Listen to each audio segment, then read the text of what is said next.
Everybody, happy Tuesday. Happy going back to work to some of us that had the day off yesterday. I'm so excited to be here today because it's been a long time coming for me to have Christine over in this live. So I'm so excited. Let me add her to the chat because she's gonna be the best one to introduce herself. But give me just a second. 1 second. There we go. So Christine and I met in the jams class, and as you guys know, it's a boys class that we both joined, and we got to know each other really well as we both work through our challenges and discover a whole new power of our voice. And Christine and I had a connection just because we love to have fun, and she is amazing. So Christine, thank you so much for coming. I know there's a little bit of misunderstanding, so me and time zones, we don't get along. And it's okay. It's all good. So fun to just be finally doing this. We've talked about this for like, I don't know, 6 weeks or 2 months or something. I don't know. So yay, we did it. But here, I'm so excited for making the time. And okay. So first of all, the topic is spaciousness, which is one of the topics that you have presented a few times that I absolutely love the way that you talk about it. But before we even get started, why don't you let everybody know who you are and Sure. Like a little bit about yourself? Sure. Well, first off, hi, Sarah. I see we have one of our other fellow classmates on, so that's fun. I'm Christine D. Herrera, and I am a writer and a mom. And for 19 years, I've had an advertising agency in which I help thought leaders and business owners figure out how to use their stories in their business. And so it's lots of fun. It's always about words. It's always about writing. And it got super intense. And that's why I had to turn to spaciousness. She's amazing, and if you are in any of those areas, I would definitely encourage you to follow her. She's also sharing one of the things that the things that bring joy to her, which is so fun to watch, and they are so amazing. So let's talk about spaciousness, which is, yes, you had to turn to it, but how would you define it to everybody, to somebody that you're just having a conversation with and has no clue of what that is? Sure. So how that worked for me is like I got really super stressed out running my business, and I have 2 kids, and so doing all of that at the same time all these years just made me super stressed out, like I think what happens to lots of people. And so I sort of had to figure out how to reevaluate my priorities and be able to still do all of those things, because I'm obviously not getting rid of my children or my business. And so I had to kind of do some like inner work, right? And one of the books that I came across was called The Desire Map. And the basic premise of that book is that you figure out how you want to feel, and then you build all of your goals in your life around that. And so one of my magic words for me was spaciousness. And so I define that as just literally in my life, like making space for thinking time and space for doing nothing. And that's how I define it, like just in my life, space for non-working, non-parenting time. So a lot of people would think of that spaciousness as the time that you create for your self-care. Would you? Yeah, I think that's right. My version of self-care, though, is like, let's read a book or binge watch something obnoxious on Netflix, like 7,000 hours of British baking show. Or right now I'm on a dive of the Vampire Diaries, which is kind of embarrassing because it's like 10 years old, but it's also awesome because vampires. So good. I love it. I'm a huge fan. And with Halloween coming up, I find that it's like so appropriate to just catch up with the whole vampire life. Totally. Well, how do you find spaciousness, lady? I mean, you've got 2 little kids and all of your activities. And I mean, I watch you on Instagram just taking amazing care of yourself. Like, how do you find space? I think that, thank you. for the compliment. I keep it with lots of. I do have two little ones, and they keep me on pulse. I I decided that it was a priority to give myself that time so I can show their parent as a better person. So I see it as a must-have, and because sometimes I still argue, like I still feel that guilt of like, oh my gosh, I could be with them. I do wake up pretty early to have time to myself, and working out is super important to me because I know, and many of you that do know me know that I have a lot of energy. So I have like all these, and so the workout is still like it's a way for me to just settle down and come to myself, and then I can journal and be at the space to where I can slow down and really contemplate my thoughts versus being that machine that is just like, you know how those machines that just count money that can do my brain in the morning. That's how I wake up. Like all the things that I have to get done, that's my brain. But then I work out and I was like, all right, now then I become the teller that is like, okay, this is your count. One, two, I'm fighting for this of a pace. So yeah, it's a priority. I defined it self-care or just but it's more than self. Like the fact that I'm giving myself time is beneficial for the whole house. So it's like how this is a priority for everybody. So I just make the space. I wake up early, and yes, by 8:30 in the p.m., I'm pretty like, all right, it's bedtime for everybody. So we just create a schedule that works for us to continue to have a little bit more on time. Hi, Clarita. Yeah. Hi, Gabby. Hi, Clarita. Thanks for joining us. Oh, yes. Thank you so much for joining. So if you guys also have any comments or anything that you want to add, we're speaking about spaciousness because this, I feel like that's your word. Like, do you own it?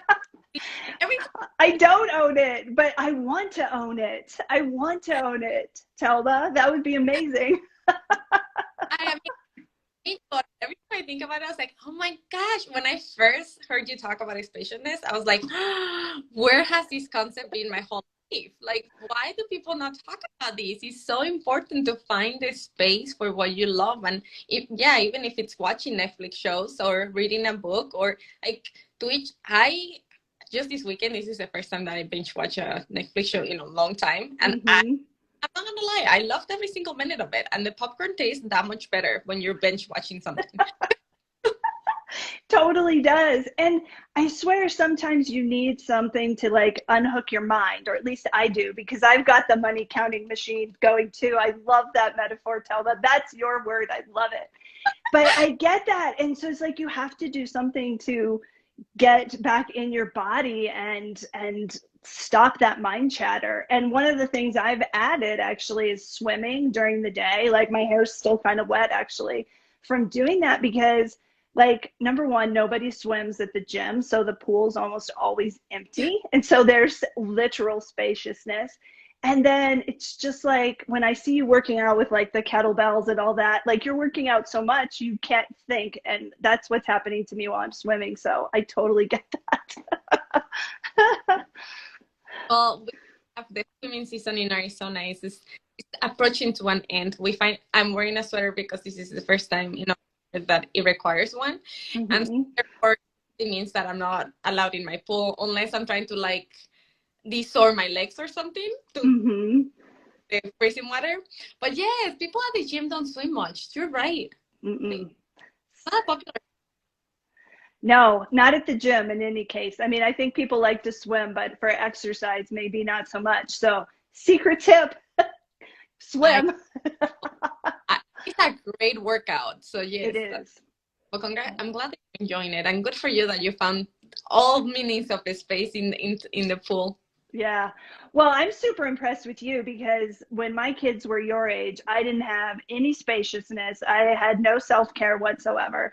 And so, I mean, you're like 1,000 miles ahead. I'm so impressed, Telma. I mean, to make time for yourself as the mom of two little kids is really something. Plus all the other stuff that you do. I mean, it's remarkable, honestly.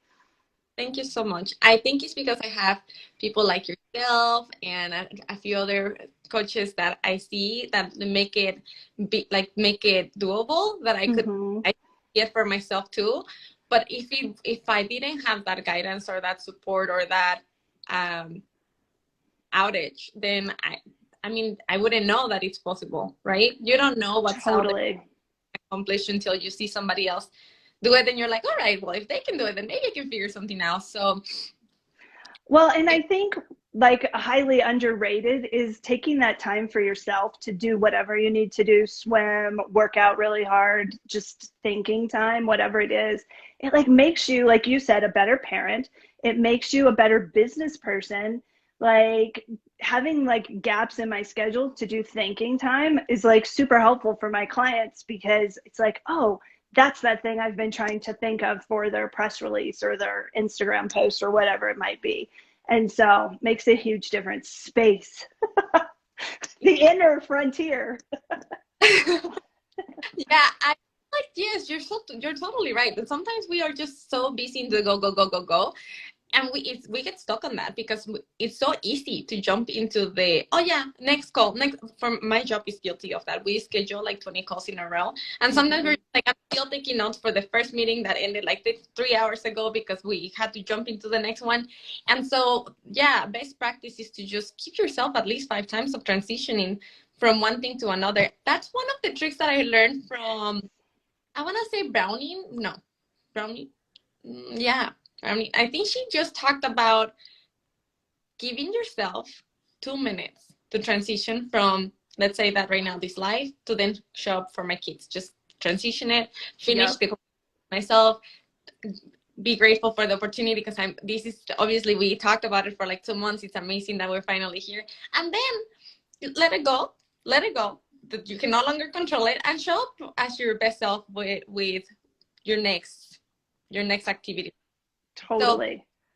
yeah, Yeah, and that's like a perfect example of space, like those transition periods to just like finish one thing in your mind and then that calm moment or even just a, literally a moment can make a huge difference. And Clarita says, yes, meaning you are a superwoman, and that is so true. And thank thanks for the love there, Sarah. you so much for the love and you guys are making me blush. I'm just a morning person. I like my morning and I start early. Uh, but it's because I see the benefits that I stick to something, right? We all Yeah, want to have intentions, but and we all want to try something. But once you start seeing the benefits, is when you can really stick to it. So your spaciousness, you are making it a priority in your life because you know that you don't want to go back to being that overwhelmed person that you didn't know like what to think, how to do it. So that's exactly. right. Exactly. And I just like this is always a work in progress, right? So like just this month in October, I switched like routine client calls to just one day. So like that day is just for clients with those transitions worked in like you just mentioned. And then, I mean, there will still be other things during the other days, obviously, but like routine calls all blocked together. It's little bit less spaciousness, but then there's so much spaciousness the other 6 days. It's amazing. Right, right. I will report back if I maintain this. Yeah, let me know because I feel like certain activities require certain level of your energy and your Yes. like all, the whole you. That sometimes that's why sometimes it's so nice to split them up, and sometimes it's just better to just knock them out because today I'm gonna do this, and then you complete it. You know what I have found to be super careful, super important and helpful when it comes to self care or spaciousness or creating that time is keeping that promise to yourself. Like Yep. if you Yes. say that you're gonna do something, yes, Lorena, she will let us know. We have to know if how this works. But I will report back in 6 weeks. yeah, 6 weeks. All right, that's definitely a good time to create a new routine and your new habits. So I'm so excited to hear how it goes Yeah. and how you feel after each of one of those days. Yes. I think that'll be the real test, right? Like, and that's what I was just going to say. Like, you were talking about getting things done, and that's super, super important, obviously. And um, but you have to experiment to see with what works. Like I've tried the getting up super early, and like that's a no-go for me. Like can't do it. But you have to just try things and see what sticks, and also then commit to doing it, like you're saying. So Right. So I completely agree. I feel like there's a book that is like the 5 a.m. Club or whatever, and it has yep. great morning routine. Hi, Kelly. I just wanted to say hi really quickly.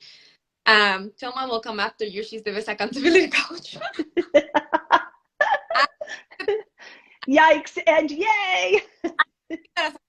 Here's why. I feel like the best way to create a habit and the best way to create change, it starts with making that choice. And the moment that you make that choice, it's equally important to keep that word to yourself. So if you say, tomorrow I'm gonna try waking up early, it's okay that it's not your thing. But if you woke up early and then you by 2 or noon is when you start feeling like, oh, okay, well, the day is over, I'm exhausted because I'm not a morning person. But you tried it, right? And you kept that word to yourself. And then now you know, like my cousin tells me, I'm not a 5 o'clock in the morning club, but I love everything about it. So I'm a 6 o'clock morning person. And I was like, perfect, perfect. I know some friends that have like a midnight routine to midday, not midnight. Please, if you have those, are my friends. but midday routine between their lunch and their home or whatever, that's when they decide to do their reading or their journaling, because they're in between things, and that's when they have to decompress. I don't know what, it's just fun to try different things. Definitely. And I think you hit on something super, super important. And that is we have to keep our word to ourselves, because I know for me, it's easy to prioritize everyone else first, right? Like, okay, the clients or my kids. I mean, and obviously you have to feed and care for your kids, but like that's high priority. But also like keeping your word to yourself, like that is so important. And I love that you said that, Telma. And like maybe that's one of your things to run with, because I feel like that's a common problem, is that we say, oh, I'm going to do this, and then we don't. And I think that is really key. Yes, and that's why I think Loretta is saying that I'm also mad at holding people accountable, because I'm really good at remembering when you say something in front of me. And Mm-hmm. I don't mean it in a terrible way. Like, I just want to know, like, hey, you said you were going to try this. How did it go? Like, I want to hear. Because why wouldn't I? Like, there's so many tricks and tips that we can all benefit by sharing them, which is why I really wanted you to come here and tell people about spaciousness, because it's such a beautiful, needed concept. Yes, well, thank you. And thank you so much for having me. This has been super fun. And obviously, like, we share so many of the same, like, ideals and goals and values and things. Like, we could go on forever. And I think we should plan on another one to go. I think we should revisit the topics of keeping your word to yourself. Like, I think that is so important and not talked about. Right. We're super good at doing it for everyone else. Yes, I agree. And also that way we can hear back. You can report back to us about that day of client calls. I like it. We're onto something here. Okay. But for today, we did we did say we're gonna give you some time back. And so thank you so much for coming. Thank you so much for making this space to show up, to share space with us and your tips. And Thank we'll you. let you guys all know when we decide to do the follow-up, but we're gonna get back into keeping the promise to yourself and into how the routine worked for Christine, and on the details, so you can follow her and learn from her, because she's also a beautiful soul. Like, I don't even get into it. When you follow her, you're gonna realize for yourself. But Oh, thank you, Telma, and thanks everybody for joining us. Yes, And thank we'll you. see you soon. Yes, have a great day. Enjoy the information. Bye.